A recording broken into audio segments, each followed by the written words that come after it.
Out of the agony and travail of economic America, the Committee for Industrial Organizations was born. To millions of Americans exploited without stint by corporate industry and socially debased beyond the understanding of the fortunate, its coming was as welcomed as the dawn is to the night watcher.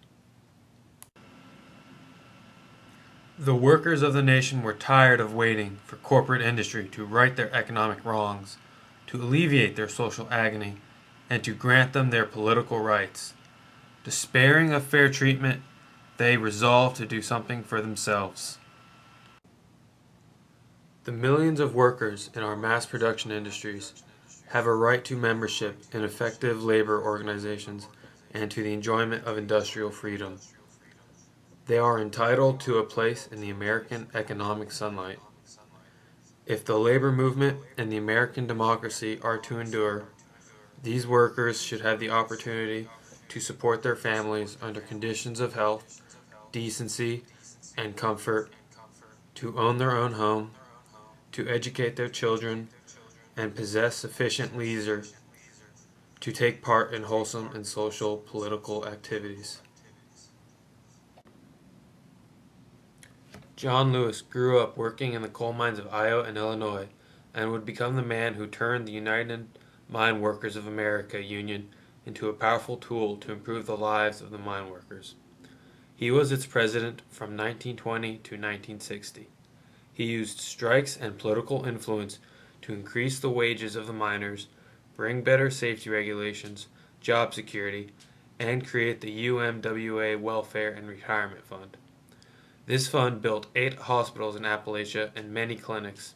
These facilities had a dual purpose to both provide medical care to isolated Appalachian communities and to care for miners suffering from the black lung. Under John Lewis, the Congress of Industrial Organizations would establish the United Steelworkers Union of America in 1942, taking advantage of the skyrocketing demand for their labor as America was transformed into the arsenal of democracy.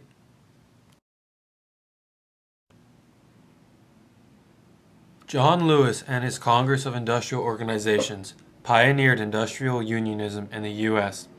Industrial unionism is the creation of a union that includes all workers within an industry, regardless of their specific job, title, or skill set. This includes the masses of unskilled workers who work on the assembly lines or other low-skilled jobs. This was unique at the time because previously unions were mostly for specific jobs that involved skilled workers and craftsmen. Indeed, before Lewis and industrial unionism, unions were more like guilds. Lewis and the CIO supported Roosevelt in the 1932 and 36 elections and supported the New Deal Acts, even though Lewis himself was a Republican.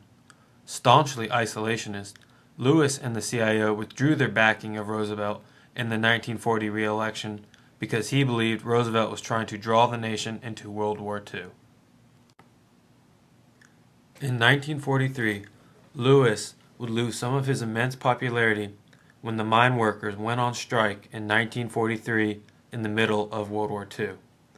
Halting the production of the crucial resource of coal while the country was deep in the war was seen by many as almost treasonous.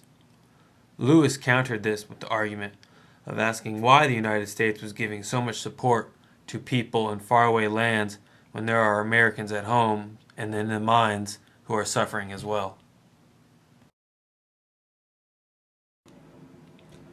In 1964, President Lyndon Johnson awarded John Lewis the Presidential Medal of Freedom for his role as labor's greatest spokesman. Lewis would die 5 years later. Indeed, John Lewis was a great spokesman and champion for the worker. I repeat that labor seeks peace and guarantees its own loyalty, but the voice of labor, insistent upon its rights, should not be annoying to the ears of justice or offensive to the conscience of the American people.